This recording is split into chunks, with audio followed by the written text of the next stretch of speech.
किस्सा गधे, बैल और उनके मालिक का। एक बड़ा व्यापारी था जिसके गांव में बहुत से घर और कारखाने थे जिनमें तरह तरह के पशु रहते थे। एक दिन वह अपने परिवार सहित कारखानों को देखने के लिए गांव गया। उसने अपनी पशुशाला भी देखी जहां एक गधा और एक बैल बंधे हुए थे। उसने देखा कि वे दोनों आपस में वार्तालाप कर रहे हैं। वह व्यापारी पशु पक्षियों की बोली समझता था। वह चुपचाप खड़ा होकर दोनों की बातें सुनने लगा। बैल ने गधे से कहा, तू बड़ा ही भाग्यशाली है, सदैव सुखपूर्वक रहता है। मालिक हमेशा तेरा ख्याल रखता है। तेरी रोज मलाई दलाई होती है, खाने को दोनों समय जो और पीने के लिए साफ पानी मिलता है। इतने आदर सत्कार के बाद भी तुझसे केवल ये काम लिया जाता है कि कभी काम पड़ने पर मालिक तेरी पीठ पर बैठकर कुछ दूर चला जाता है। तुझे दाने घास की कभी कमी नहीं होती, और तू जितना भाग्यवान है मैं उतना ही अभागा हूँ। मैं सवेरा होते ही पीठ पर हल लाद कर जाता हूँ। वहाँ दिन भर मुझे हल में जोत कर चलाते हैं। हलवाहा मुझ पर बराबर चाबुक चलाता रहता है। उसके चाबुकों की मार से पीठ और जुए से मेरे कंधे छिल गए हैं। सुबह से शाम तक ऐसा कठिन काम लेने के बाद भी ये लोग मेरे आगे सूखा और सड़ा भूसा डालते हैं जो मुझसे खाया नहीं जाता। रात भर मैं भूखा प्यासा अपने गोबर और मूत्र में पड़ा रहता हूँ और तेरी सुख सुविधा पर ईर्ष्या किया करता हूँ। गधे ने ये सुनकर कहा, ऐ भाई, जो कुछ तू कहता है सब सच है। सचमुच तुझे बड़ा कष्ट है, किंतु जान पड़ता है तू इसी में प्रसन्न है। तू स्वयं ही सुख से रहना नहीं चाहता। तू यदि मेहनत करते करते मर जाए तो भी ये लोग तेरी दशा पर तरस नहीं खाएंगे। अतः तू एक काम कर, फिर वे तुझसे इतनी मेहनत नहीं लिया करेंगे और तू सुख से रहेगा। बैल ने पूछा कि ऐसा कौन सा उपाय हो सकता है। गधे ने कहा, तू अपने को रोगी दिखा, एक शाम का दाना भूसा न खा और अपने स्थान पर चुपचाप लेट जा। बैल को ये सुझाव बड़ा अच्छा लगा। उसने गधे की बात सुनकर कहा, मैं ऐसा ही करूंगा। तूने मुझे बड़ा अच्छा उपाय बताया है, भगवान तुझे प्रसन्न रखें। दूसरे दिन प्रातःकाल हलवाहा जब पशुशाला में ये सोचकर गया कि रोज की तरह बैल को खेत जोतने के लिए ले जाए तो उसने देखा कि रात की लगाई सानी जो कि त्यों रखी है और बैल धरती पर पड़ा हाँफ रहा है। उसकी आंखें बंद हैं और उसका पेट फूला हुआ है। हलवाहे ने समझा कि बैल बीमार हो गया है और यह सोचकर उसे हल में न जोता। उसने व्यापारी को बैल के बीमारी की सूचना दी। व्यापारी यह सुनकर जान गया कि बैल ने गधे की शिक्षा पर कार्य करके स्वयं को रोगी दिखाया है। अतः उसने हलवाहे से कहा कि आज गधे को हल में जोत दो। इसलिए हलवाहे ने गधे को हल में जोतकर उससे सारे दिन काम लिया। गधे को खेत जोतने का अभ्यास नहीं था।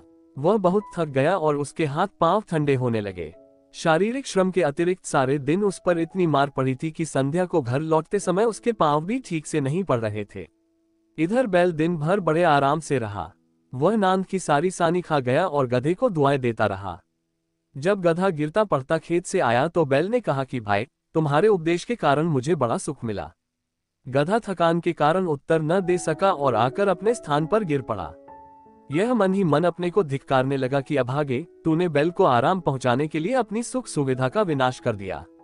मंत्री ने इतनी कथा कर कहा, बेटी, तू इस समय बड़ी सुख सुविधा में रहती है। तू क्यों चाहती है कि गधे के समान स्वयं को कष्ट में डाले। शहरजाद अपने पिता की बात सुनकर बोली, इस कहानी से मैं अपनी जिद नहीं छोड़ती। जब तक आप बादशाह से मेरा विवाह नहीं करेंगे मैं इसी तरह आपके पीछे पड़ी रहूंगी। मंत्री बोला, अगर तू जिद पर अड़ी रही तो मैं तुझे वैसा ही दंड दूंगा जो व्यापारी ने अपनी स्त्री को दिया था। शहरजाद ने पूछा, व्यापारी ने क्यों स्त्री को दंड दिया और गधे और बैल का क्या हुआ। मंत्री ने कहा, दूसरे दिन व्यापारी रात्रि भोजन के पश्चात अपनी पत्नी के साथ पशुशाला में जा बैठा और पशुओं की बातें सुनने लगा।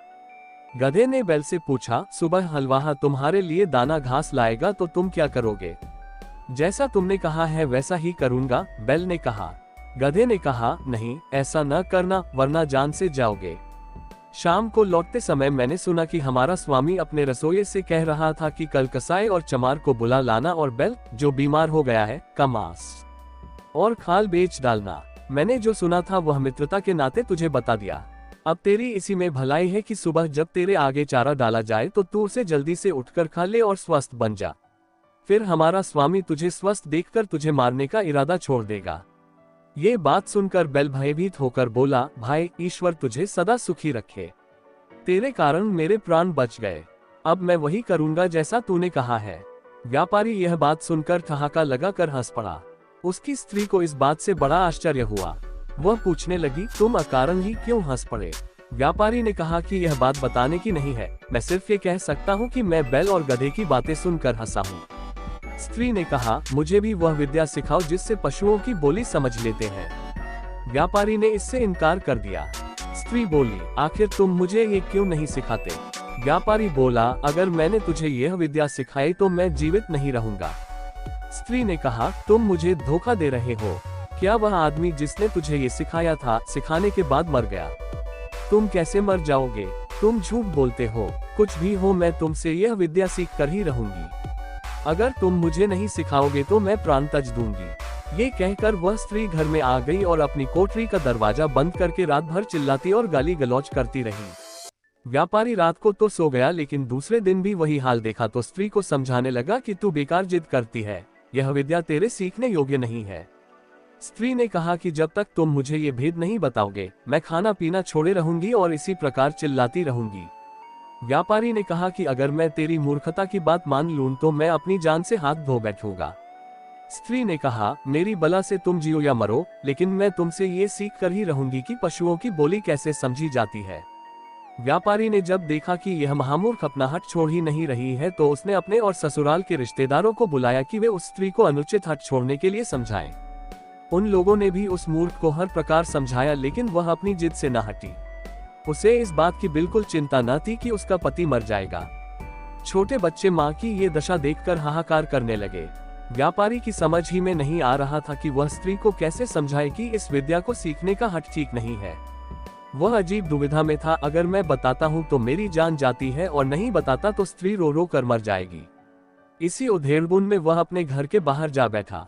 उसने देखा कि उसका कुत्ता उसके मुर्गे को मुर्गियों से भोग करते देखकर गुर्राने लगा।